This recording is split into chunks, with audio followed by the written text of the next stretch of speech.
স্বাগত আজকে বাংলাদেশে আপনাদের সঙ্গে আছে আমি খালেদ মুহিউদ্দিন। দোষারোপের পালায় এখন রাজনীতি, যা প্রায় ক্ষেত্রেই যুক্তির মাত্রা ছাড়িয়ে কুতর্কের রূপ পাচ্ছে। এতে আইন ও নীতির চর্চাও অনেক কম। এসব নিয়ে আজকের আলোচনা আচার সমাচার। কথা বলতে স্টুডিওতে আছেন বিএনপির যুগ্ম মহাসচিব সৈয়দ মোয়াজ্জেম হোসেন আলাল এবং আওয়ামী লীগের সাংগঠনিক সম্পাদক আহমদ হোসেন। স্বাগত আপনাদের। আমি জনাব আহমদ হোসেন আপনার কাছেই প্রথমে জানতে চাইবো, আপনি সরকারি দল আওয়ামী লীগের সাংগঠনিক সম্পাদক, কিন্তু আগামী 10 ও 11 জুলাই আওয়ামী লীগের কেন্দ্রীয় সম্মেলন রয়েছে। আপনি পদোন্নতি আশা করছেন কিনা, নাকি বর্তমান পদেই সন্তুষ্ট, কোন পদের জন্য প্রতিদ্বন্দ্বিতা করার ইচ্ছা আছে কিনা? ধন্যবাদ খালেদ মুহিউদ্দিন সাহেব। আপনার আজকের বিষয়বস্তুর সাথে কিন্তু এই প্রশ্নটার কোনো রিলেশন আমি খুঁজে পাচ্ছি না। আমি মানে পরের প্রশ্ন করলে হয়তো এবং এটা ভালো, আমি একটা ব্যতিক্রমধর্মী বিষয়বস্তু আজকে পেয়েছি। জি, যে আচার সমাচার। জি, এই যাবত যত টকশোতে গিয়েছি, খুব একটা এক্সেপশনাল বিষয়বস্তু খুব পাওয়া যায় না। গতানুগতিক বিষয়বস্তু নিয়ে আমাদের কথা বলতে হয়। তো আপনি যে প্রশ্নটার কথা বলেছেন, এটা তো কাউন্সিল ডিসাইড যে আগামী নেতৃত্ব নির্বাচন করবে কাউন্সিল এক। সেকেন্ডলি বাকি রেস্ট কমিটি যেটা, সেটা আওয়ামী লীগ সভাপতি বঙ্গবন্ধু কন্যা শেখ হাসিনা ঠিক করেন। আমার পদোন্নতি বা আমার বর্তমান পদ, আমি কিছুতেই অসন্তুষ্ট নই। আমি বঙ্গবন্ধুর আদর্শ একজন সৈনিক, সেই হিসাবে কাজ করতে পারলেই আমি সন্তুষ্ট। এই আচার সমাচারের ক্ষেত্রে দেখা যায় যে প্রত্যেক কাউন্সিলের পরেই আসলে কে দল পাচ্ছেন কে দল পাচ্ছে না সেটা নিয়ে এক ধরনের বাণিজ্যের কথা আসে। আপনি নিশ্চয়ই পত্রপত্রিকায় পড়েছেন যে কোন পদ পাওয়ার ক্ষেত্রে আপনার কাছে লোকজন আসছে, আপনাদের কাছে লোকজন আসছে। এইগুলো তো মিডিয়াতে অনেক কথাই আসে, সব কথাই কি সত্য বলে আপনি মনে করেন? এবং অনেক কিছু প্রচার হয়ে যায়, অপপ্রচারও হয়। প্রচারের পরে অপপ্রচার শব্দটা আছে না, যে আপনি বললেন আচার সমাচার, এরকম প্রচারের পরে কিন্তু অপপ্রচারও আছে। তার মানে আপনাদের দলে এরকম কোন মাননীয় প্রধানমন্ত্রী শেখ হাসিনা দলের সভানেত্রীও বটে, সেজন্য তিনি কাউন্সিল ডিসাইড করে, কাউন্সিল উনাকে ক্ষমতা অর্পণ করে, ওনাকে ক্ষমতা অর্পণ করলে কি উনি কি সব কাউন্সিলে আসলে নেতা নেত্রী চেনা সম্ভব ওনার পক্ষে? শুনেন, ওনার একটা আপনার হোমওয়ার্ক তো সারা বছর উনি করে। জি। এক, আর আমাদের কেন্দ্রীয় কমিটি, বর্তমান কেন্দ্রীয় কমিটি আছে আপনার 73 সদস্য কেন্দ্রীয় কমিটি। আচ্ছা, সেই কমিটিতে কারা আসবে, ইচ্ছে করলে যে কোনো লোক আসতে পারবে না, রাইট? তাই না? এটা একটা হোমওয়ার্ক তো উনি সবসময় করেন, যে কারা আছে কারা আসতে পারে, এটা হোমওয়ার্ক উনি সবসময় করে রাখেন। কাজে এই ক্ষেত্রে ওনার চিনতে অসুবিধা হয় না। সবই উনি, যারা পার্টির পরীক্ষিত কর্মী তাদেরকে উনি চিনেন। এবং আপনি যে প্রশ্ন করেছেন, আমি আবার রিপিট করছি, জি, আমি বঙ্গবন্ধুর একজন আদর্শের কর্মী হিসাবে, শেখ হাসিনা একজন কর্মী হিসাবে কাজ করতে পারলেই আমি সন্তুষ্ট। কোন পদে আমি অসন্তুষ্ট এরকম বলা যাবে না, বা কোন পদে আমি সন্তুষ্ট এ কথাও বলা যাবে না। সৈয়দ মোয়াজ্জেম হোসেন আলাল, আপনি বিএনপি নবগঠিত কমিটির যুগ্ম মহাসচিব পদে পদোন্নতির পর প্রথম এলেন, আপনাকে আমরা অভিনন্দন জানাই আমাদের টেলিভিশনের পক্ষ থেকে। আপনার তো অভিনন্দন জানিয়ে আমরা সবাই খুব খুশি, আপনি আমাদের খুবই প্রিয় ভাজন। কিন্তু আমরা যদি জানতে চাই যে আপনার পদোন্নতির কারণ কি, যুব বিষয়ক সম্পাদক হিসেবে বিএনপি চেয়ারপারসন আপনাকে সফল মনে করছেন কেন আসলে? এটা তো আমি বলতে পারবো না, এটা যিনি আমাকে এই পদে পদায়ন করেছেন বা পুরস্কৃত করেছেন তিনি ভালো বলতে পারবেন। তবে একটা জিনিস বুঝি, সেটা হলো যে দায়িত্বশীলতার প্রমাণ দিলে সেখানে কিছু প্রাপ্তির প্রত্যাশাও একই সঙ্গে থাকে, এবং সেই প্রাপ্তির প্রত্যাশার সঙ্গে যখন নীতি নির্ধারণী পর্যায়ে সিদ্ধান্ত মিলে যায়, তখন বেশি কাজ করার, বেশি আরো আন্তরিক হওয়ার একটা উৎসাহ মনে সঞ্চারিত হয়। সেটা আমি পেয়েছি। এক ব্যক্তি এক পদ নীতির কারণে আপনি যুবদলের সাবেক সভাপতি হয়ে গেছেন, যুবদলের নতুন সভাপতিকে ঘোষণা করা হয়েছে? না, নতুন সভাপতি ঘোষণা করা হয়নি, এটা অচিরেই হবে ঘোষণা করে। এটা নিয়ে আলাপ আলোচনা হচ্ছে চেয়ারপারসনের সঙ্গে, সেখানে উনি এটা খুব শীঘ্রই দিবেন আমরা আশা করি। আলাল ভাই, আরেকটি বিষয়, আপনি এই বিষয়ে এটি বলে শেষ করছি যে তৃণমূলে কিন্তু এই যে মানে আমি যদি এরকম বলি যে কাউন্সিলের পর যারা নতুন এসছেন তৃণমূলের নেতা কর্মীদের অনেকে তাদের বিরুদ্ধে অভিযোগ জানাচ্ছেন যে ত্যাগী ও যোগ্যদের গুরুত্ব দেওয়া হয়নি। আপনাদের কানে এই অভিযোগ আসছে কিনা? হ্যাঁ, আমাদের কানে আসছে। এখন বড় দলগুলোতে যেটা বিষয় হয়ে দাঁড়ায়, সবার মনোতুষ্টির ব্যাপারে সব সিদ্ধান্তের সঙ্গে সবসময় সমন্বয় করা যায় না। আচ্ছা, এটা বড় রাজনৈতিক দল যারা আছে তাদের সবার ক্ষেত্রে এটা প্রযোজ্য। সে জায়গাটায় কিছু তো বিচ্যুতি ঘটতেই পারে, শতকরা শতভাগ নির্ভুল হয়েছে এমনটা তো আমরা দাবি করি না। তবে পূর্ণাঙ্গ কমিটির এখনও কিন্তু অনেক কিছু বিষয় বাকি রয়েছে, সেইগুলো যদি পুরোপুরি হয় তখন আমার মনে হয় এই জিনিসগুলো অনেকটা কমে যাবে, এবং কমে যাবার মধ্য থেকে এটা ধীরে ধীরে থিতু হয়ে আসবে। জনাব আহমদ হোসেন, আমি আচার সমাচারের এই জায়গাটিতে আসি যে সাম্প্রতিক যে হত্যাকাণ্ডগুলি ঘটছে সেগুলিতে রাজনৈতিক ষড়যন্ত্র আছে এমন দাবি করছেন সরকারি দল, সরকারি জোটের অনেক নেতা। এই ষড়যন্ত্র পুরোপুরি উদ্ঘাটিত হচ্ছে না, এই ধরনের হামলা প্রতিরোধ সেভাবে করা যাচ্ছে না, এটা আসলে কেন? আমরা সর্বশেষ যদি তথ্যমন্ত্রী হাসানুল কিনুকে উদ্ধৃত করি, তিনি বলছেন সাম্প্রতিক গুপ্ত হত্যা বড় ধরনের রাজনৈতিক খেলা, নির্বাচনে অংশগ্রহণ না করে আগুন সন্ত্রাস করে ব্যর্থ হয়ে পরাজিত শক্তি এই ধরনের গুপ্ত হত্যা ও সন্ত্রাসী কার্যক্রম করে যাচ্ছে। আপনি এখানে কি- তো ষড়যন্ত্র তো আছে, এই ব্যাপারে তো নতুন করে বলার অপেক্ষা রাখে না।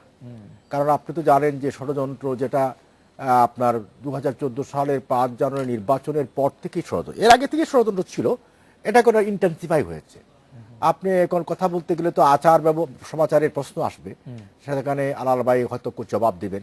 2014 সালের 5 জানুয়ারি নির্বাচনের পরে আপনার পরবর্তী সময়ে যে পেট্রোল বোমার যে ধ্বংসাত্মক রাজনীতি, যে 93টা দিন যে বাংলাদেশ অবরুদ্ধ ছিল, অন্ধকারে ছিল, এই যে সন্ত্রাসের কবলে দেশকে ধ্বংস করার প্রতি নিয়ে যাওয়া, এটি ষড়যন্ত্র ছিল, কিন্তু- সেখানে তারা ব্যর্থ হয়েছে। কিন্তু আবু এবং ভাই- ব্যর্থতার পরে এখন আহমদ ভাই, আমি যদি আপনার কথা সত্য বলে ধরেও নেই, আসলে এই গুপ্ত হত্যা করে বিএনপির কি লাভ হবে? না, বিএনপির সাথে তো আরেকটি বিষয় আছে, বিষধর সাপ আছে।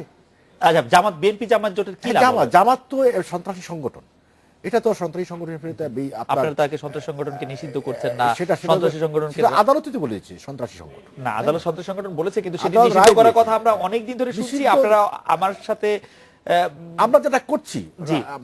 আমরা জি। যেটা করছি বা বঙ্গবন্ধু কন্যা প্রধানমন্ত্রী শেখ হাসিনার নেতৃত্বে যেটা হচ্ছে, এটা কি আপনি কিভাবে নেবেন? যেটা আজকে যুদ্ধ অপরাধীদের বিচার যেটা হচ্ছে, এটা তো একটা কঠিন কাজ, এই কঠিন কাজটা আমাদেরকে শেষ করতে কিন্তু দেয়। আপনারা কি যে কোনো কিছুর সঙ্গে যুদ্ধাপরাধীর বিচারটাকে ইয়া করবেন, যে এই ধরনের গুপ্ত হত্যা বা চাপাতি সন্ত্রাসের সাথে আপনি মনে করবেন যে জামাত এখন আমার তো মনে হচ্ছে যে অন্য লাইনে চলে গেছে।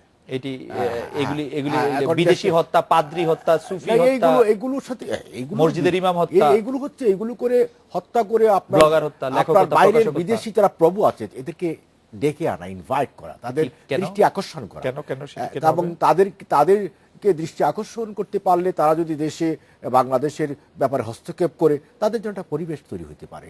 সুতরাং মূল টার্গেট যেটা আছে সিঙ্গাপুরের যে ষড়যন্ত্র, যেটা আপনি বললেন কিছুক্ষণ আগেও, যে 13 জন ধরা পড়েছে এবং গভর্নমেন্টকে উৎখাত করার জন্য, এবং এর আগেও কিন্তু সরকারকে উৎখাত করার ষড়যন্ত্র সিঙ্গাপুর থেকে হয়েছে। সুতরাং এই সরকারকে গভর্নমেন্টের বিরুদ্ধে চক্রান্ত আছে, অব্যাহত আছে। এবং এই যে গুপ্ত হত্যাগুলো হচ্ছে, আপনি দেখেন, আপনি যদি এটাই বলেন তাহলে পৃথিবীর সব জায়গায় কিন্তু কম বেশি গুপ্ত হত্যা হচ্ছে।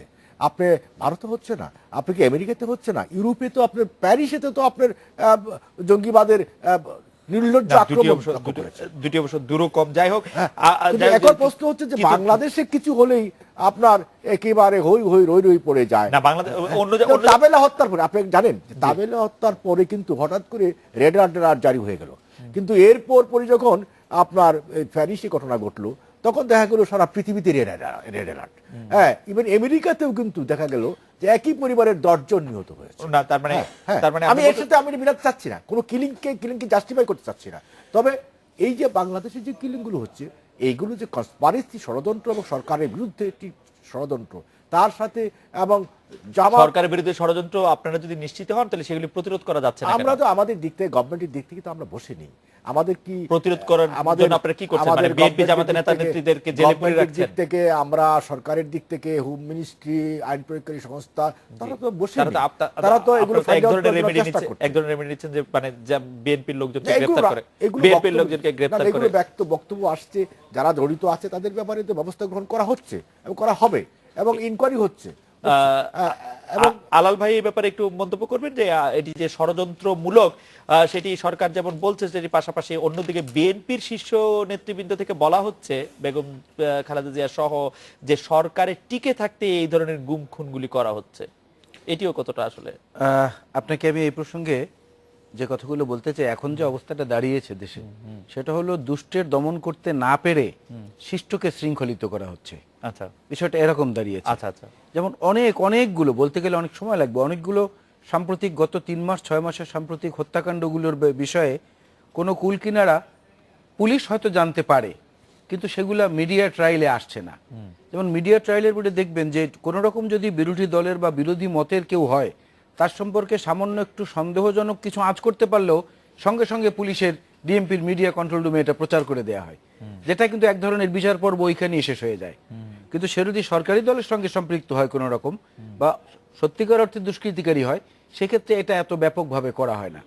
যে এই আফসান চৌধুরী সাহেব আমাদের অত্যন্ত একজন ভালো গবেষক, সমাজবিজ্ঞানী, জি। উনি বলেছেন যে বিরোধী দলকে সরকার এত বেশি নির্যাতন করেছে অতি সম্প্রতিকালে যে এখন এই রাজনৈতিক পরিস্থিতির কারণে এই বিরোধী দলগুলো আসলে রাজনৈতিক দলের মধ্যে আছে কিনা এই কারণে কোনো পরিস্থিতি আঁচ করাও এখন একটা মুশকিল হয়ে দাঁড়িয়েছে।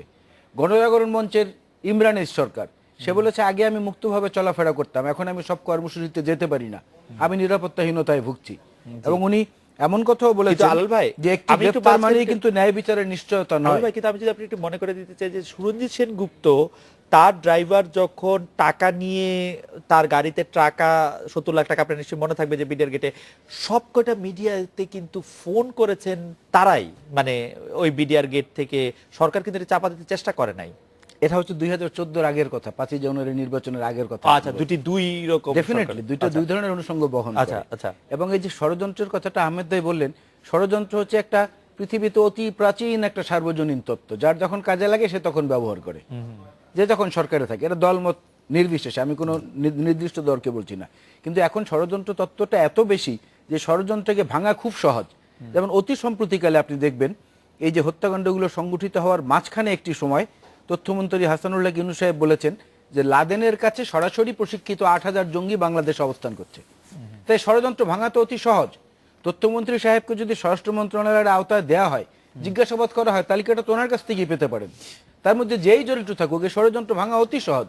আমরা আন্তরিক বা আমরা চেষ্টা করছি এগুলো বলে কিন্তু এই জিনিসটা সেইভাবে দাঁড়ায় না। সেটা আর দাঁড়ায় মার্কিন যুক্তরাষ্ট্রের দিকে বিশেষ করে আমরা যতই তাকাই বা চোখ দেখাই, হ্যাঁ ঠিক আছে, সেখানেও মানবাধিকার লঙ্ঘিত হয়।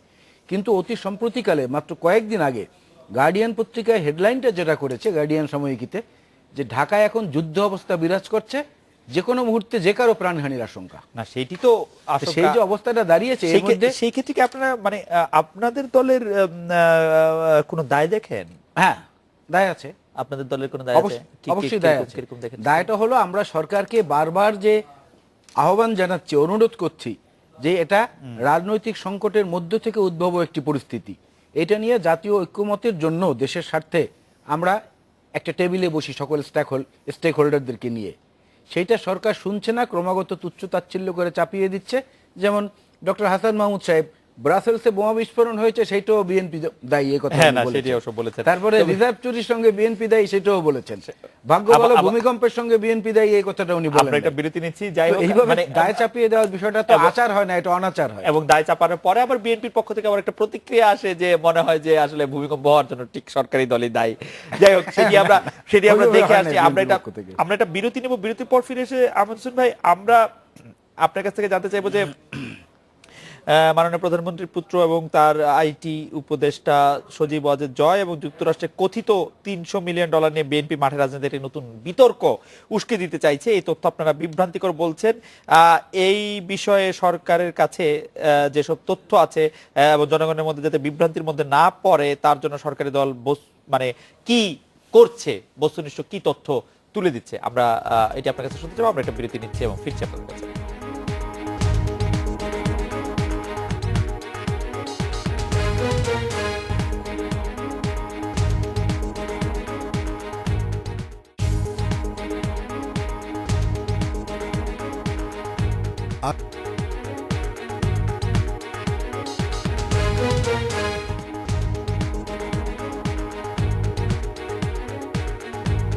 ফিরে এলাম। আজকে বাংলাদেশে জনাব আহমদ হোসেন, সজীব ওয়াজেদ জয় এবং কথিত $300 মিলিয়ন নিয়ে বিএনপি মাঠে রাজনীতিতে যে নতুন বিতর্ক উস্কে দিতে যাচ্ছে, এই কে আপনারা বিভ্রান্তিকর বলছেন।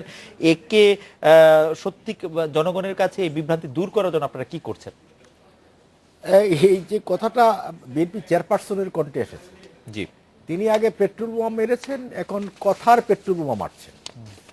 কথার পেট্রোল বোমা মেরে তিনি, এই যে আপনি তো বললেন দেশের মানুষের কাছে একটা বিভ্রান্তি, মানুষের কাছে একটা খারাপ মেসেজ দিতে চাচ্ছেন। আপনারা বিভ্রান্তিকর বলছেন, আমি আপনাদের কথা বলছি না।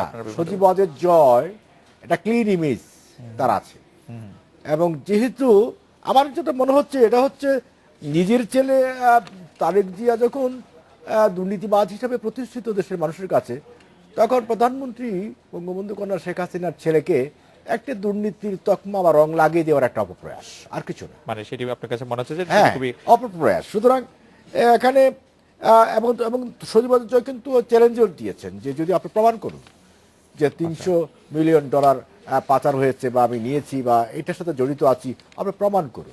কাজে কথা দিয়ে তো কাউকে কিন্তু আপনার কাছে কি দুর্নীতিবাজ মনে বানানো হয় যে যায় না। তিনি যে জবাব তা কিভাবে দিয়েছেন আপনি হাও? তিনি আপনি- তিনি তিনি তিনি আপনি আচ্ছা, বলুন। আমি আপনার কথা বলি, কিন্তু তিনি যে জবাব দিয়েছেন সেটি কি আপনার কাছে মনে হয় যে একটু শিষ্টাচার বহির্ভূত হয়েছে কিনা? যেমনটি বিএনপি নেতৃবৃন্দ বলছেন যে বেগম খালেদা জিয়াকে নিয়ে জয়ের বক্তব্য অশোভন ও রাজনৈতিক শিষ্টাচার বহির্ভূত। আপনার কাছে কিরকম মনে হচ্ছে? জয়ের বক্তব্য তো শিষ্টাচার বিবর্জিত নয়, বরং তো শিষ্টাচার বিবর্জিত বক্তব্য তো বিএনপি চেয়ারপারসন খালেদা জিয়ার। তিনি হঠাৎ করে কথা নেই, বার্তা নেই, এমন কথা বলে ফেললেন যার বিরুদ্ধে দুর্নীতির মামলা আছে। ইভেন বিএনপি চেয়ারপারসনের বিরুদ্ধে দুর্নীতির মামলা আছে। জিয়া চ্যারিটেবল ট্রাস্টের মামলা চলছে, দুটো মামলা চলছে এখন। না না, সেটা ঠিক আছে। সুতরাং কিন্তু নিজের কাজ যখন কিন্তু- কলঙ্কিত, আমি কিন্তু- বলছি জি। যে নিজে যেখানে দুর্নীতির অভিযোগ সেটা কোনো কিছু মিন করে না। মানে তখন একজন লোক দুর্নীতির অন্যকে অভিযোগ করে অভিযোগ অন্যের- আনি- না, না, এনে, অন্য প্রতি অন্যকে এনে, একজন শুনে, দুর্নীতিগ্রস্ত অন্যের প্রতি অভিযোগ আনতে নিজে পারে। যেখানে অপরাধী হতে যাচ্ছেন সেখানে অন্যকে অপরাধে যুক্ত করার একটা অপপ্রয়াস। আপনার কাছে মনে হচ্ছে যে এটি- আমার কাছে মনে হচ্ছে তিনি শিষ্টাচার বিবর্জিত কথা বলেছেন। এবং তিনি এবং আপনি জানেন হাওয়া ভবন যেটা ছিল ওনার যখন না, আপনি আবার ক্ষমতায় আরেকটি ছিলেন। বিষয়ে চলে তো যাচ্ছেন। আমি বলছি এই কারণে এটার সাথে সংশ্লিষ্ট হাওয়া ভবন তো দুর্নীতির একটা মনুমেন্ট। এই হাওয়া ভবনের যিনি না, আমি যিনি একদম নায়ক স্পেসিফিক ছিলেন, প্রশ্নে- তিনি হচ্ছেন তারেক জিয়া। কাজে না, তিনি আর না। বাংলাদেশে কিছুই পাচ্ছেন না, এখন কোনো ইস্যু পাচ্ছেন না। এখন সজীব ওয়াজেদ জয় আছে শুধু আমেরিকা, মাঝে মাঝে বাংলাদেশে আসে এবং তাকে কলঙ্কিত করার একটা হীন প্রচেষ্টা যে আচ্ছা আমার ছেলে যেহেতু দুর্নীতিবাজ হয়ে গেছে এখন আচ্ছা, যাক, শেখ এটা আপনি- হাসিনার এটা আপনি ছেলেকেও বলেছেন এবং আপনি- দুর্নীতিবাজ আপনি- বানিয়ে দেওয়ার একটা আপনি সজীব ওয়াজেদ জয়- ষড়যন্ত্র। আপনি- এটা conspiracy। আচ্ছা, আপনি তার বক্তব্যকে শিষ্টাচার বহির্ভূত মনে করছেন না। আচ্ছা, জনাব সৈয়দ মোয়াজ্জেম হোসেন আলাল বিএনপি চেয়ারপারসনের অভিযোগের পর সজীব ওয়াজেদ জয় বলেছেন $300 মিলিয়ন থাকার অভিযোগ প্রমাণের চ্যালেঞ্জ ছুড়ে দিয়েছেন আপনাদের প্রতি। এই অর্থের হদিস কি আপনারা এখন পর্যন্ত পেয়েছেন কিনা? যে রায়ের মধ্যে এই অ্যাকাউন্ট সজীব ওয়াজেদ জয়ের অ্যাকাউন্টে টাকা আছে বলে উল্লেখ আছে, সে রায়টি আমার হাতে আছে। আপনি যদি একটু আমাকে সাহায্য করেন যে আপনার মানে এই বক্তব্য কোথায় পেলেন $300 মিলিয়ন, এক, এবং $300 মিলিয়ন রায়ের মধ্যে আছে সেটি কোথায় পাওয়া গেল? দুই হচ্ছে $300 মিলিয়ন আসলে মার্কিন যুক্তরাষ্ট্রে কারো অ্যাকাউন্টে থাকলে মিলিয়নিয়ার ডলারদের যারা আছেন তাদের নাম থাকে একটি তালিকায়, সেই তালিকায় আসলে সজীব ওয়াজেদ জয়ের নাম আছে কিনা, এবং এই ব্যাপারে আর কি তথ্য আপনাদের কাছে আসে আসলে? আমাকে একটু সময় দিতে হবে ওনাকে জি, যেভাবে জি, দিয়েছেন, জি জি কারণ এটা ডকুমেন্টের প্রশ্ন তো। জি জি এই জন্য ডকুমেন্টের বাইরে উনি কতগুলো কথা বলেছেন যেগুলো একদম ব্যক্তিগতভাবে আক্রমণ, মানে একটি দলের কেন্দ্রীয় নেতৃত্বকে ব্যক্তিগতভাবে আক্রমণ বলে আমি মনে করি। কারণ যে বিষয়গুলো এখন পর্যন্ত আদালতে বিচারাধীন সেই বিষয়গুলির উপরে ভিত্তি করে বলাটা, এটা একজন রাজনৈতিক নেতা, দায়িত্বশীল রাজনৈতিক নেতার কাছ থেকে আমরা আশা করি না। কারণ দুর্নীতির অভিযোগ আজকের যিনি শাসক দলের প্রধান তার বিরুদ্ধে যখন ছিল তখন একই সঙ্গে বেগম খালেদা জিয়ার বিরুদ্ধে ছিল। তিনি কিন্তু এখান থেকে যেভাবে হোক আইনের ফাঁক গলে বেরিয়ে গেছেন ক্ষমতার দাপটের কারণে। বেগম খালেদা জিয়ারগুলো আবার সেই ক্ষমতার দাপটের কারণেই ঝুলিয়ে রেখেছেন। তারেক রহমানকে উনি বারবার দুর্নীতিগ্রস্ত বলছেন, বেগম খালেদা জিয়ার গায়ে দুর্নীতির গন্ধ আছে এই শব্দটা ব্যবহার করেছেন। এ প্রসঙ্গে আমার এইটুক বক্তব্য। আর তারেক রহমানের মানি লন্ডারিং এর মামলার যেটির বিচার হয়েছে সেটাই তিনি নির্দোষ প্রমাণিত হয়ে বেকসুর খালাস পেয়েছেন। সাজা হয়েছে অন্যজনের, তারেক রহমানের হয়নি। দুই আর তিন নম্বর হচ্ছে এই শিষ্টাচার বা আক্রমণের পালাটা prothom এসেছে আওয়ামী লীগের পক্ষ থেকে। আওয়ামী লীগ বরাবর যেটা করে সেই কাজটি করেছেন। আজকে যিনি শাসক দলের প্রধান জি তিনি জাতীয় সংসদে দাঁড়িয়ে বলেছেন যে এফবিআই এর কাছে আপনারা এটা জানতে পারবেন। এখন আমি আসি ডকুমেন্টের প্রশ্নে। এফবিআই প্রসঙ্গে আপনি জানেন যে মার্কিন যুক্তরাষ্ট্রের ব্যাংক কিংবা আর্থিক প্রতিষ্ঠানগুলোতে সন্দেহজনক আর্থিক লেনদেনের বিষয়ে সন্দেহজনক অ্যাক্টিভিটি রিপোর্ট এসএআর যেটাকে বলে সেটা ফাইল করতে হয়। সজীব ওয়াজেদ জয় এবং $300 মিলিয়ন নিয়ে এই সন্দেহজনক অ্যাক্টিভিটি রিপোর্ট এফবিআই এর মেমোর সাথে জমা ছিল। আপনি এটি কোথায় পেলেন এই তথ্যটি? হ্যাঁ, সেটাই আপনাকে এখন আমি বলছি। আচ্ছা, আপনি পাশাপাশি আপনি কিন্তু মনে করেন পাশাপাশি না, এটার মধ্যে একটু থাকি। উনি অনেক আক্রমণ করেছেন। না না, যেহেতু শাসক দলের প্রধান জাতীয় সংসদে দাঁড়িয়ে এফবিআই রেফারেন্স দিয়েছে, আমি এফবিআই রেফারেন্স দিয়ে একটু শুরু করলাম। সেটি কোথায় পেলেন আপনি? আমাকে বলতে দেন। জি জি প্লিজ আপনি বলেন। এটা সাপোর্টে আমি না বললে তো আমি এখানে বলেন বাধা হয়ে যাব, সেটা তো আমি বুঝি। বলেন। মামলার রায়ে প্রমাণিত হয়েছে রিজভী আহমেদ সিজার প্রকৃতপক্ষে সজীব ওয়াজেদ জয় এবং তার মা বাংলাদেশের প্রধানমন্ত্রী শেখ হাসিনাকে রাজনৈতিকভাবে বিব্রত ও দুর্নীতিগ্রস্ত হিসাবে উপস্থাপনের প্রমাণের জন্য নির্ভরযোগ্য ডকুমেন্ট সংগ্রহের চেষ্টা করেছিল। এর প্রমাণ আদালতের রায়ে লিপিবদ্ধ আছে। আলাল ভাই, আমি বলতে চাচ্ছি যে আপনি এটি কোত্থেকে পড়ছেন? আমার কাছে রায়টি আছে। এই মামলায় প্রসিকিউশন পক্ষ না না, অর্থাৎ এটি আপনি সরকার কোত্থেকে আদালতে পড়ছেন? মানে আপনি এটি পড়ছেন সজীব ওয়াজেদ কোত্থেকে? আপনি এটি পড়ছেন কোত্থেকে? গভর্নমেন্টের সেন্টেন্সিং মেমোরেন্ডামের 3য় পৃষ্ঠায়। গভর্নমেন্ট মানে এটি মানে কি রায়ের গভর্নমেন্ট সেন্টেন্সিং এর তৃতীয় মেমোরেন্ডামের তৃতীয় পৃষ্ঠা? আচ্ছা, আমি দেখছি, আপনি পড়েন। মামলার রায়ে প্রমাণিত হয়ে আছে, যেটা হোক, এই মামলায় প্রসিকিউশন পক্ষ অর্থাৎ সরকার আদালতে সজীব ওয়াজেদ জয় ও এফবিআই মেমো সম্পর্কে যে মন্তব্য করে, সরকার আদালতে সজীব ওয়াজেদ জয় এবং এফবিআই মেমো, যেটা এসএআর আমি বলেছি, যে এফবিআই এর কথা নেত্রী শেখ হাসিনা বলেছেন, তারা বলছেন in late September 2011 in furtherance of the scheme special agent Lastick cost other personnel in FBI's White Plains RA, অর্থাৎ এই যে report of activities to retrieve confidential records pertaining to individual one. Individual one means Mr. Sojib Wajid Joy, including among other things an internal memorandum, the FBI memo, that referred to individual one, Mr. Joy, and a sum of 300 million and a confidential report হ্যাঁ। known as a suspicious activity report, হ্যাঁ। SAR, হ্যাঁ। that also referred to individual one. না মানে ব্র্যাকেটে government sentencing এর মেমোরেন্ডামের 3য় পৃষ্ঠা। Right, মানে এটার মধ্যে দিয়ে কি কি কি বুঝলেন আপনি? এটা আমরা দেখেছি যে ওনারা গভর্নমেন্ট ফাইন্ডিংসে পেয়েছে যে এই রিপোর্ট সংক্রান্ত এফবিআই এর কাছে এই রিপোর্টটা আছে যে 300 মিলিয়ন ডলার। আমি আপনাকে খুবই অনুরোধ করব যে আপনি রায়টি এখন একদম ইন্টারনেটে আছে, আপনি রায়টি পুরোটা পড়ে দেখেন। সেই রায়টির মধ্যে উল্লেখ আছে, আপনি যেটি বললেন সেটি রায়টির মধ্যে হচ্ছে দুজন, থেলার এবং আহমেদ, তার কথোপকথনে এই কথাগুলি বলেছেন। থেলার এবং আহমেদ কথোপকথনে বলেছেন যে সজীব ওয়াজেদ জয়ের বা নাম বলে নাই, বলেছেন যে ইন্ডিভিজুয়াল কন্ট্রাক্ট আপনি 300 মিলিয়ন ডলারের কোনো খবর দেন, এবং 300 মিলিয়ন ডলারের কোনো খবর কিন্তু তারা দিতে পারেন নাই। রায়ের মধ্যেই আছে 300 মিলিয়ন ডলারের কোনো খবর তারা দিতে পারেন নাই। এবং সবচেয়ে বড় কথা হচ্ছে 300 মিলিয়ন ডলার সজীব ওয়াজেদ জয়ের অ্যাকাউন্টে মার্কিন যুক্তরাষ্ট্র আসলে থাকা সম্ভব না, কারণ তাইলে তাকে এফবিআই এর লিস্টের মধ্যে তাকে সেখানে বাস করতে দেওয়া হবে না। একটু আগে মার্কিন যুক্তরাষ্ট্রকে তুলোধুনো করে ছাড়লেন উনি। জি, এই বর্তমান সরকারের মন্ত্রীরা তুলোধুনো করে ছাড়ছেন, আর আপনি মার্কিন যুক্তরাষ্ট্রকে দেবতার আসনে বসাতে যাচ্ছেন কেন? টাকা, অবৈধ টাকা ওরা এখন রাখতে পারবে না। না না, কেন? কে বলল? মানি লন্ডারিং অ্যাক্টের পরে কে দিল? আপনার কাছে যদি তথ্য থাকে, এটা আলোচনা এসেছে, এবং এই আলোচনাটা এসেছে আমার কাছে কিন্তু রায়টা আছে, পড়ে দেখবেন। আপনি রায়টা ভিন্ন জিনিস, এটা তো ফাইন্ডিংস, এটা তো এফবিআই এর ফাইন্ডিংস এর কথা। বেগম জিয়াকে ইয়ে করে বলেন যে সেই মামলাতে আছে প্রধানমন্ত্রীর পুত্রের একটি অ্যাকাউন্টে 2,500 টাকা সমপরিমাণ 300 মিলিয়ন ডলার জমা আছে। আপনি এই বক্তব্য কোথায় পেলেন? আপনি এটা বলেন। এই বক্তব্য আমরা এই বক্তব্যের অনুবাদ কিন্তু এই বক্তব্য না। না না প্লিজ, এটা বেগম জিয়া বলেছেন। লেট মি কানেক্ট যে রায় আছে, যেহেতু নেত্রী শেখ হাসিনা বলেছেন যে এফবিআই এর কাছ থেকে আপনারা জানবেন, জাতির উদ্দেশ্যে বলেছেন, জি, আমরা এফবিআই এর মেমো সার্চ করে এটা বের করেছি। এফবিআই এর মেমো সার্চ করে আপনি রায়ের নথিটাকে, রায় ডিফারেন্ট জিনিস। না না, বেগম জিয়া রায়ের নথির কথা বলেছেন। না না, প্রধানমন্ত্রী বলেছেন এফবিআই এর কথা। আমি বেগম জিয়া রায়ের নথির কথা বলছি। এফবিআই এর কাছ থেকে বেগম জিয়া বলছেন রায়ের নথির কথা। হ্যাঁ, রায়ের নথির মধ্যে যে গভর্নমেন্ট সেন্টেন্সিং মেমোরেন্ডাম আমার হাতে, জি, গভর্নমেন্ট সেন্টেন্সিং মেমোরেন্ডাম যেটা, জি, সেইটার গভর্নমেন্ট সেন্টেন্সিং তৃতীয় পৃষ্ঠায় আমি যেটা বলেছি সেগুলো আছে, এবং অন্য আরো অনেক প্রসঙ্গ আছে, কিন্তু আপনি যেটা সুনির্দিষ্ট করে বলেছেন সেই প্রসঙ্গে আমি বলছি। এবং আপনি কি মনে করছেন যে এই বক্তব্যের মাধ্যমে প্রমাণ হয় যে সজীব ওয়াজেদ জয়ের অ্যাকাউন্টে 300 মিলিয়ন ডলার আছে? না, এটা ফাইন্ডিংস এর মধ্যে আছে। না, এটা প্রমাণ হয় না, এটা রায় নথিতে আছে। এটা ফাইন্ডিংস এর মধ্যে। আপনি কি এখানে আদালত বসিয়ে এটা কিছু করতে পারবেন? এখানে তো আদালত বসানোর দরকার নেই, ফাইন্ডিংস এর মধ্যে এটা আছে। সেই ফাইন্ডিংসটা আদালত বসানোর এটা অন্য কথা হলো। বাংলাদেশ থেকে যেখান থেকে হাজার হাজার কোটি টাকা চুরি হয়ে যাচ্ছে রিজার্ভ পর্যন্ত, এই যে শেয়ার মার্কেট, ব্যাংক থেকে লোন, বিদেশে 35,000 কোটি টাকা, এই টাকার সঙ্গে ওই টাকার যোগাযোগ থাকতে পারে কিনা একজন নাগরিক হিসেবে জানতে চাওয়া অপরাধ। মার্কিন যুক্তরাষ্ট্রের নথিতে টাকা থাকলে তাকে সেখানে থাকতে দেওয়া হবে না, সেটা হচ্ছে সাধারণ ঘটনা। না না, সেটা জানতে চাওয়া কি অপরাধ? বা সেটা নিয়ে কথা বলে অপরাধ? জানতে চাওয়া অপরাধ না, কিন্তু যদি আপনি বলেন যে তার অ্যাকাউন্টে 300 কোটি টাকা আছে, রায় দিয়ে এটা বোঝা গেছে সেটি অপরাধ আসলে। না, রায় দিয়ে না, গভর্নমেন্টের সেন্টেন্সিং মেমোরেন্ডামে রায়ের মধ্যে অনেকগুলো ফাইন্ডিংস থাকে। রায়ের ফাইন্ডিংস এর মধ্যে এটা নাই। রায়ের ফাইন্ডিংস এর মধ্যে কিন্তু এটা নাই। আরেকটা ইন্ডিভিজুয়াল ওয়ানের অ্যাকাউন্টে টাকা আছে, সেটা রায়ের ফাইন্ডিংসও নাই। আপনি যেখানে পড়েছেন সেখানেও নাই, সেখানে আসছে যে কথা হয়েছে সেই বিষয়ে। ও ডেফিনেটলি সেইটাই তো ফাইন্ডিংসে তারা বলেছে। কথা না হলে ফাইন্ডিংস এর মধ্যে এটা পেলো করতে গিয়ে আপনি কোনটাকে আমলে নেবেন?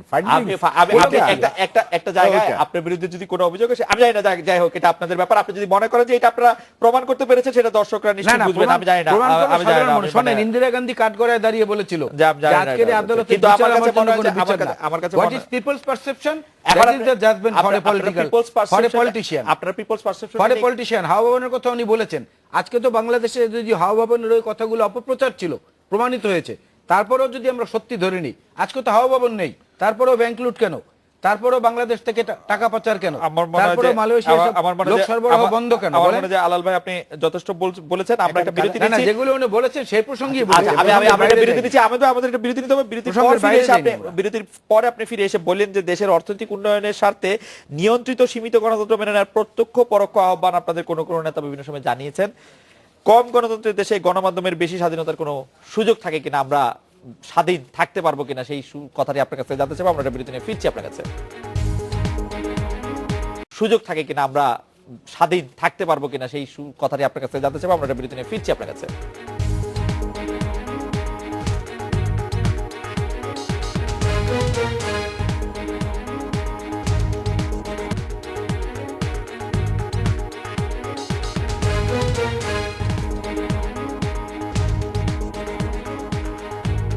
ফিরে এলাম আজকের বাংলাদেশে। জনাব আহমদ হোসেন, আমি আপনাকে জানতে চাইছিলাম যে অর্থনৈতিক উন্নয়নের সাথে সীমিত গণতন্ত্র মেনে নেওয়ার প্রত্যক্ষ পরোক্ষ যুক্তি আপনি যদি একটু বলতেন। আচ্ছা, এই বিষয়টা আগে আসার আগে আমি আগের বিষয়টা নিয়ে একটু সংযোগ করতে চাই। সজীব ওয়াজেদ জয়কে প্রথমত অপহরণ করার একটা চক্রান্ত ছিল না, সেটি প্রমাণিত হয় না। আপনি যদি রায় থাকেন, না রায় বলেছে যে সেইরকম কোনো কিছু এভিডেন্স সেরকম এটা একটা রায় হয়েছে। যদি রায়ে বলে নাকি আপনারা নতুন করে তদন্ত করে কি বার করবেন সেটা আমি জানি না, কিন্তু রায়ে এটা হয়েছে। কোনো কিছু নাই। এখন সেকেন্ডলি ওই প্লটটা, ওই চক্রান্তটা ব্যর্থ হয়েছে। এখন সেকেন্ডলি আরেকটা চক্রান্ত, যেটা খালেদা জিয়া বিএনপি চেয়ারপারসন যেটা বলছেন, এটা হচ্ছে তার চরিত্র হননের একটা ক্যারেক্টার অ্যাসাসিনেশন করার জন্য আরেকটা উনি বক্তব্য দিয়েছেন যে তাকে আমরা দুর্নীতিবাজ হিসেবে এস্টাবলিশ করব। কিন্তু ওই আলাল ভাই যেটা বলেন যে পাবলিক পারসেপশন, আমার কাছে পাবলিক পারসেপশনে মনে হচ্ছে পিপুল হাসছে। পিপুল এই কথা শুনে আমি যদি আপনাকে জিজ্ঞেস করি যে পাবলিক পারসেপশনের কথাই বলি, আপনারা হাওয়া ভবন বা তারেক রহমানকে নিয়ে কথা বলছেন, কিন্তু আসলে কি এখন পর্যন্ত কোনো কিছু আপনারা প্রমাণ করেছেন? এটা আমি বলছি যে এটা পাবলিক পারসেপশনের কিছু নেই, এটা হচ্ছে বিএনপির পারসেপশন। ওকে, হ্যাঁ, বিএনপির একটা সাজানো একটা বিষয় এখানে পিপুলের কাছে তুলে ধরা, মানে পিপুল এটাকে রিসিভ করে নেয়। পিপুল এটা নিয়ে কিন্তু কেউ আমি শুনিনি এই পর্যন্ত, না পিপুলের কাছে এটা গ্রহণযোগ্য নয়। পিপুলের কাছে কেমনে বুঝলেন এটা? না, আমরা তো পিপুলের সাথে কথা বলি, আমরা তো শুধু আওয়ামী লীগের বাইরে আমাদের জনগণের সাথে। আলাল ভাই তো পিপলের অন্তর্গত। আপনার মিডিয়া আপনি যে এতক্ষণ আপনি চেয়ারে বসে আপনি কিন্তু বলতে পারলেন না যে $300 মিলিয়ন সেখানে আছে, আপনি কিন্তু বলতে পারলেন না। উনি তো বলবেন না, উপস্থাপক কোনো পক্ষ না, সেটাই বলতে না, কিন্তু আপনি বলছেন যে পিপলের সাথে দেখা হচ্ছে, কিন্তু আমার কাছে মনে হয় যে পিপলের মধ্যে তো আলাল ভাইও পড়েন। আলাল ভাই তো এই দেশের একজন নাগরিক এবং প্রথিতযশা জার্নালিস্ট। আপনিও কিন্তু বলেছেন যে $300 মিলিয়ন আমেরিকাতে রাখার সুযোগ নেই, আপনার বক্তব্যে বেরিয়ে আসছে। তাহলে এই যে আপনার বক্তব্য যেটা বেরিয়ে আসছে, এই বক্তব্যটি তো সত্য, এটি তো বাস্তব। কিন্তু আমি আলাল ভাইয়ের পাবলিক পারসেপশন তৈরির ব্যাপারটাতে আমি একমত। যদি আপনি ওই কথাও বলেন, আমেরিকার এই রায়ের মধ্যে কিন্তু অপহরণের বিষয়টি এবং তাকে শারীরিকভাবে ক্ষয় করার কথাটি কিন্তু আমরা কোথাও পাইনি, যেটি আপনারা বারবার বলছেন। না, আমরা পেয়েছি, আমাদের কাছে সেটি হচ্ছে আপনার নতুন মামলা। আপনারা কি পাবেন আমরা এটি জানি না। এই যে রিজভী আহমদ সিজার, জি, তার তো মনে শাস্তি হয়েছে। জি, তার শাস্তি হয়েছে ঘুষ দেওয়ার জন্যই। এখন আপনি ঘুষ, ট্রাফিক পুলিশকে 10 টাকা দিলেও শাস্তি হবে। সেই ঘুষটা কেন? সেই ঘুষটা হচ্ছে এটা অপহরণ করার জন্য। অপহরণ করার জন্য কিনা আমাদের, আমি একটু ক্লিয়ার করতে চাই, আমি রাইটি পরে কিন্তু অপহরণ করার জন্য যে খুন বা তাকে শারীরিকভাবে হার্ম করে সেরকম কিছু পাই নাই আসলে। না, আপনি পাননি। আপনি যে শফিক রহমানকে গ্রেফতার করার পরে কিন্তু এই যে আপনার সজীব ওয়াজেদ জয়ের বিরুদ্ধে বিএনপি চেয়ারপারসনের বক্তব্য, এটা আমার তো মনে হচ্ছে শফিক রহমানকে সেভ করা। শফিক রহমানও কিন্তু এগুলোর সাথে জড়িত আছে, ডাইরেক্টলি জড়িত আছে। শোনেন, কুটের মাঝে গোলাপের ফুল রাখলেই হয় না, গোলাপের মাঝেও কিন্তু কীট থাকে। শফিক রহমান সাহেবের সবসময় একটা গোলাপের ফুল থাকে, মাঝে মাঝে আমি দেখি গোলাপের মধ্যে তো কীট থাকতেই পারে, কীট আছে, কিন্তু তাই বলে গোবর সবসময় পবিত্র সেরকম না। এটাও কিন্তু প্রমাণিত হবে এবং টাইম উইল স্টে যে শফিক রহমান এগুলোতে জড়িত ছিল। আপনি যদি আওয়ামী লীগের মতো প্রতাপশালী দলের সাংগঠনিক সম্পাদক যদি বলে যে এটা শফিক রহমান জড়িত ছিল, এটি প্রমাণিত হবে, তাহলে তো প্রমাণিত হবে। আমরা আশাবাদী এবং আমাদের কাছে সেরকম ডকুমেন্ট তথ্য আছে। এবং আপনি জানেন যে এই যে কনস্পিরেসিকে যদি আপনি একবার ইন্ডালজ করেন, প্রশ্রয় দেন, সাপ নিয়ে খেলতে নেই, এই সাপ নিয়ে খেললে আপনিও কিন্তু ওই সাপের বলে আমার মনে হয় যে ষড়যন্ত্র নিয়ে ষড়যন্ত্র বলতে সীমিত ডেমোক্রেসি। জি, হ্যাঁ, যে আপনি উন্নয়নের কথা বলছেন, আমরা উন্নয়নের কথাও বলছি, ডেমোক্রেসির কথা বলছি। এখন আপনি কোন ডেমোক্রেসি চান সেটা হলে লেট আস ডিসাইড ফার্স্ট। আমি গণতন্ত্রই চাই। গণতন্ত্র বলতে গণতন্ত্রের বিভিন্ন সংজ্ঞা আছে। আপনি কোন গণতন্ত্র চান? গণতন্ত্রের কথা তো আব্রাহাম লিঙ্কন বলে গেছে। আবার জামাতও গণতন্ত্রের কথা বলে, জামাতি গণতন্ত্র যদি আপনি চান, ওই গণতন্ত্র আমি চাই না। আমি যে গণতন্ত্র দিয়ে জামাত প্রতিষ্ঠিত হবে, যে গণতন্ত্র দিয়ে রাজাকার প্রতিষ্ঠিত হবে, যে গণতন্ত্র দিয়ে আলবদর প্রতিষ্ঠিত হবে, আমি সেই ডেমোক্রেসি বিশ্বাস করি না। আমি চাই সেই ডেমোক্রেসি যে গণতন্ত্রের সাথে, আওয়ামী লীগ সরকারে থাকে, যে ডেমোক্রেসির সাথে মুক্তিযুদ্ধের চেতনা জড়িয়ে আছে। বাংলাদেশ অসাম্প্রদায়িক বাংলাদেশ কোথায় সেটা? এবং এই অসাম্প্রদায়িক বাংলাদেশ, এটাতে আজকে আমরা নির্মাণ করতে পেরেছি। আজকে বাংলাদেশ রাজাকার মুক্ত বাংলাদেশ হওয়ার পথে, কোথায় বাংলাদেশ অসাম্প্রদায়িক মুক্ত বাংলাদেশ হওয়ার পথে, কোথায় বাংলাদেশ এবং অসাম্প্রদায়িক আপনি কি এটা স্বীকার করেন না যে বাংলাদেশ যুদ্ধ অপরাধী মুক্ত বাংলাদেশ হতে যাচ্ছে? এটা কার নেতৃত্বে?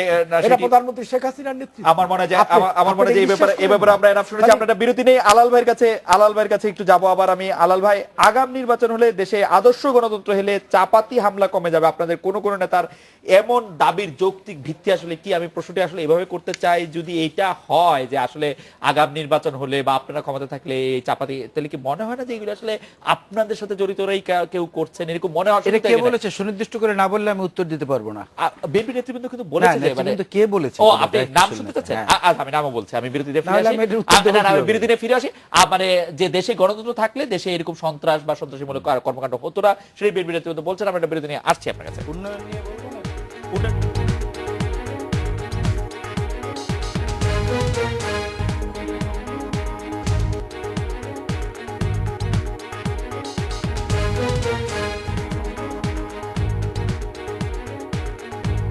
ফিরে এলাম আজকে বাংলাদেশে। আলাল ভাই, বিরতির আগে আপনার কাছে প্রশ্ন ছিল, আগাম নির্বাচন হলে দেশে আদর্শ গণতন্ত্র হলে দেশে গুম খুন,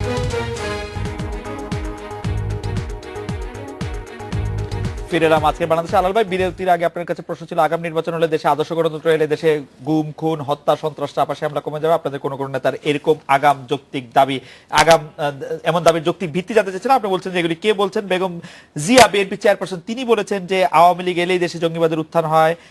তিনি অবিলম্বে সুষ্ঠু নির্বাচনের দাবি জানিয়ে বলেছেন যে আমরা চাই আলাপ আলোচনার জন্য সন্ধান, নাইলে সরকার অবৈধ ও নির্বাচন কমিশনকে অথর্ব আখ্যা দিয়ে তারা বলেন জোর করে তারা বসেছে, নির্বাচন ব্যবস্থা তাদের দায়িত্ব, গুম খুন করে তারা সরকার জনগণকে ঠেকিয়ে রাখার চেষ্টা করছে এবং তার ফলে এই সব গুম খুন হচ্ছে। বিএনপির স্থায়ী কমিটির সদস্য ব্যারিস্টার মওদুদ আহমেদ বলছেন গণতন্ত্র না থাকলে জঙ্গিবাদ উগ্রবাদের উত্থান হচ্ছে, এটা মানুষের জন্য মঙ্গল হবে না, ইত্যাদি ইত্যাদি আরো অনেক কিছু বলতে পারি। চেয়ারপারসন এবং স্থায়ী কমিটির সদস্য দুজনের কথাই আপাতত বললাম। গণতন্ত্রের অনুপস্থিতি থাকলে সেটার মধ্য থেকে যে উগ্রবাদের উস্কানিটা আসে, এটা তো স্বাভাবিক চিত্র সারা পৃথিবীতে, সমস্ত দেশেই। কারণ সিরিয়ায় আসাদ সাহেব কিন্তু এখনো ক্ষমতায় আছেন, কিন্তু উনি ওনার রাজপ্রাসাদের বাইরে কোথাও যেতে পারছেন না। আর কত লক্ষ লোক মারা গেছে, কি ধ্বংসযজ্ঞ হয়েছে, এটা আমরা সহ, আপনারা সহ সারা পৃথিবী সাক্ষী। আর উন্নয়নের কথা যেটা আমরা বলছি, সেটা এই উন্নয়নের ধোঁয়া আমরা একসময় শুনেছি আইয়ুব খান সাহেবের মুখে, তার সরকারের আমলে, তার সময়, যে আমরা এত উন্নয়ন করেছি, সেখানে গণতন্ত্রের জন্য এত চিৎকার চেঁচামেচি কেন? সেই সুরের সঙ্গে আওয়ামী লীগের মতো একটি এত ইতিহাসের সঙ্গে অঙ্গাঙ্গিভাবে জড়িত একটি রাজনৈতিক দলের কাছ থেকে একই সুরে কথা তো মানুষ প্রত্যাশা করে না।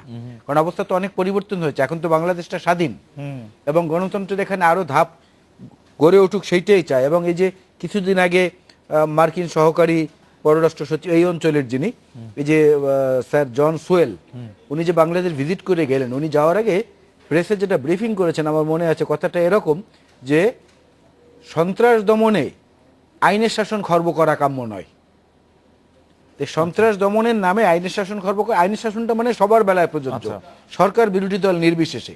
সেই জায়গাটায় যদি সরকারকে এমন একটা অবস্থায় মানে দেখা যায় যে বিরোধী দলকে ক্রমাগত নিপীড়ন নির্যাতনের মাধ্যমে নিঃশেষ করে দেওয়ার একটা অপচেষ্টা চলে, সেখানে তো এই প্রসঙ্গগুলো আসতেই পারে। তবে মওদুদ আহমেদ সাহেব বা আমাদের নেত্রী বেগম খালেদা জিয়া কখন কোথায় বলেছেন, কোন প্রেক্ষিতে, সে প্রেক্ষিতেরও কিন্তু বিষয় আমাদেরকে বিবেচনা করতে হবে। আর নিপীড়নের মধ্যে থেকে যেটা হয়, সেটা যে সন্ত্রাসবাদকে উস্কানি দেয়, সে সম্পর্কেও বিভিন্ন আমরা বিভিন্ন আন্তর্জাতিক প্রচার মাধ্যমে দেখেছি, যেটাকে মানুষকে উগ্রপন্থী হতে উস্কানি দেয়। আর সবচেয়ে বড় কথা হলো যদি জবাবদিহি না থাকে তাহলে মানে গণতন্ত্র না থাকলে তো জবাবদিহি থাকবে না। জবাবদিহিতা থাকে না, জবাবদিহি না থাকলে থাকে না। এবং যে কারণে আপনি দেখেন একদম সেলফ কন্ট্রাডিক্টরি কথাগুলো কিভাবে আসছে। Right. স্বরাষ্ট্রমন্ত্রী বলছেন যে সর্বশেষ হত্যাকাণ্ডগুলোর সঙ্গে জড়িতদেরকে আমরা অচিরেই গ্রেফতার করতে সক্ষম হব। একই দিন ডিএমপি কমিশনার বলছেন এগুলো ধরতে আমাদের সময় লাগবে। আবার দুদিন পরে আইজি সাহেব বলছেন স্বেচ্ছা নিরাপত্তা বলয় গড়ে তুলতে হবে। অচিরে এবং সময় লাগবে, এর মধ্যে দিয়ে আমরা আটকে থাকছি। যাই হোক, আমি এই যে জায়গাটা 21 জবাবদিহিতার প্রসঙ্গ আসলে পরেই তখন গণতন্ত্রের আমি প্রসঙ্গ 21 আসে। শুক্লে যে কথা বলা প্রসঙ্গে যে আলাল ভাই যে কথা বলেন সেই কথা নিয়ে একটু আমাদের ভাই আপনার কাছে আসি যে 21 সুরে কথার পরিবর্তিত রাজনৈতিক পরিস্থিতি অনেক সময় অনেক ক্ষেত্রে বলা যায় না, কিন্তু আমরা দেখি যে এই ব্যাপারে আওয়ামী লীগের একটি উল্লেখযোগ্য পরিবর্তন হচ্ছে যে আগে যে গণজাগরণ মঞ্চের দিকে গণজোয়ার যখন ছিল তখন আপনারা এটিকে সমর্থন জানিয়েছিলেন, আপনারা দাঁড়িয়েছিলেন, যে আপনারা বলেছিলেন যে এটি খুব দরকার আছে এবং আপনারা হেফাজতে ইসলামের বিপক্ষে একটি অবস্থান নিয়েছিলেন। এখন আপনারা কিছুটা যেটা হেফাজত ইসলামের পক্ষে আপনাদের অবস্থান, হেফাজত ইসলামের সঙ্গে আপনাদের একটি দারুণ একটি মেলবন্ধন এবং গণজাগরণ মঞ্চ বা ইমরানের সরকারের বিরুদ্ধে আপনাদের একটি অবস্থান, এটি কি শুধু অবস্থান পরিবর্তন কারণের অবস্থান নাকি আসলে কাজের সময় কাজী, কাজ ফুরলে পাজি অবস্থাটা? আপনার বক্তব্যটা আমার একটা ধারণা প্রসূত, বাস্তবতার কাছাকাছি নেই। না, ইমরানের সরকারের সাথে বা ইমরানের গণজাগরণ সরকার মঞ্চের ব্যক্তি তার গণজাগরণ মঞ্চের সাথে সম্পর্ক, সরকারের সাথে আমাদের বক্তব্য নেই। সেখানে বক্তব্যটা হলো যেটা বলছেন আলাল ভাইয়ের কিছু বক্তব্য কেন আসছে, জি, যে গণতন্ত্রের অনুপস্থিতি হলেই এখানে উগ্রবাদের জন্ম হয়। তাহলে উগ্রবাদের উস্কানি আসে আমি বলেছি। তাহলে তারা যখন ক্ষমতায় ছিলেন, আপনি মনে আছে সিরিজ বোমা হামলার কথা, একদিনে 500 বোমা হামলা, সে কথা মনে আছে? এবং উগ্রবাদের জন্ম তো তাদের সময় হয়েছে। আপনি জানেন বিদেশি পত্রিকার তখন শিরোনাম ছিল বিওয়ার অফ বাংলাদেশ। মানে উগ্রবাদের সম্পর্কটা আপনি আসলে স্পেসিফিকলি কোন ঘটনাটা থেকে আপনি বলতে চাইতেছেন যে বিএনপির আমলে উগ্রবাদের সম্পর্ক? আপনি কি জানেন যে বাংলা ভাইয়ের উত্থান তাদের সময় হয়েছে? না, কিন্তু রমনা বটমূল উদিচি সব বিভিন্ন জায়গায় জঙ্গি হামলা, উত্থান তাদের সময় হয়েছে। কিন্তু আমাদের ভাই রমনা বটমূল উদিচি সব বিভিন্ন জায়গায় বোমা হামলা তো আওয়ামী লীগের প্রথম এবং ইউসি আপনি এই যাবত যদি আপনি বলেন যে সন্ত্রাসী আক্রমণের শিকার হয়েছেন বঙ্গবন্ধু কন্যা প্রধানমন্ত্রী শেখ হাসিনা কয়বার? 19 বার তাকে হত্যার চেষ্টা হয়েছে। আপনি একটি আলামত খুঁজে পাবেন না যে বিএনপির চেয়ারপারসনকে আক্রমণ করা হয়েছে। বিএনপির চেয়ারপারসন এই দিক থেকে নিরাপদ, সন্ত্রাসী উগ্রবাদের কাছে তিনি নিরাপদ। একমাত্র টার্গেট হচ্ছেন বঙ্গবন্ধু কন্যা শেখ হাসিনা, বিকজ তিনি সন্ত্রাসের বিরুদ্ধে, উগ্রবাদের বিরুদ্ধে, মৌলবাদের বিরুদ্ধে তিনি দৃঢ় কণ্ঠ। সেই কারণে তিনি মৌলবাদেরও শত্রু, সন্ত্রাসেরও শত্রু। কিন্তু আপনি এই ক্ষেত্রে খালেদা জিয়া 100% সিকিউর পজিশনে আছেন। কারণ তিনি মৌলবাদী, কারণ তার সাথে মৌলবাদী শক্তিত আছে। যারা এই ঘটনা ঘটায় তারাই তার সাথে বন্ধু, তারা তাদের মিত্র শক্তি। সেজন্য তিনি নিরাপদ, বিচার করে দিয়েছেন। তারা তাকে আক্রমণ করবে না, তারা তাকে বধ করবে না। তাদের মিত্র শক্তির মূল পৃষ্ঠপোষক হচ্ছেন তিনি। সুতরাং তাদের বন্ধুকে তো তারা রক্ষা করবে, সেটাই হচ্ছে মূল বিষয়।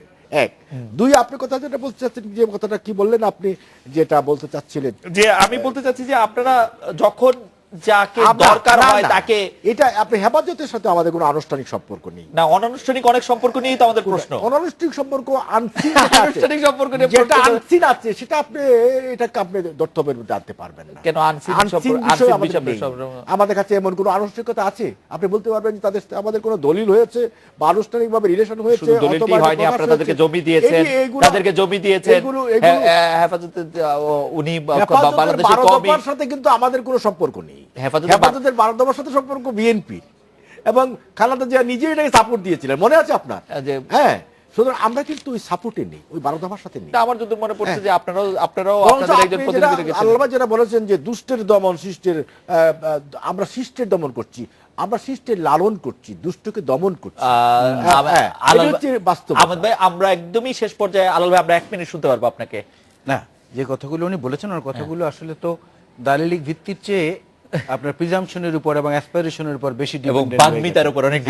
আপনি ওই যে গার্ডিয়ান বা অন্যান্য পত্রিকার কথা যেগুলো বলেছেন, আমরা ওই আপনি একটু মোটা দাগে বলে গেছেন, উদিচি, রমনা বটমূল, কমিউনিস্ট পার্টির জনসভায় হামলা, নারায়ণগঞ্জ আওয়ামী লীগের অফিসে হামলা, তারপরে নানিয়ারচর গির্জায়, তারপরে আজকের প্রধানমন্ত্রী যিনি, তার ওখানে 86 কেজি ওজনের বোমা আবিষ্কার, সবকিছু কিন্তু আওয়ামী লীগের আমলে। কিন্তু ভিকটিম কিন্তু আওয়ামী লীগের লাগে, মানে ওটি উনি বলেছেন যে কিন্তু উনি যেটা বলেছেন সেটার বিচারগুলো হয়ে বাংলা ভাই এবং এদেরকে ফাঁসির আদেশটা বিএনপির আমলে বিচারের মাধ্যমে কার্যকর হয়েছিল। কিন্তু এখন আমরা দেখছি সর্বশেষ জেএমবি সদস্যকে পর্যন্ত ওনারা মনোনয়ন দিচ্ছেন নৌকা মার্কায়।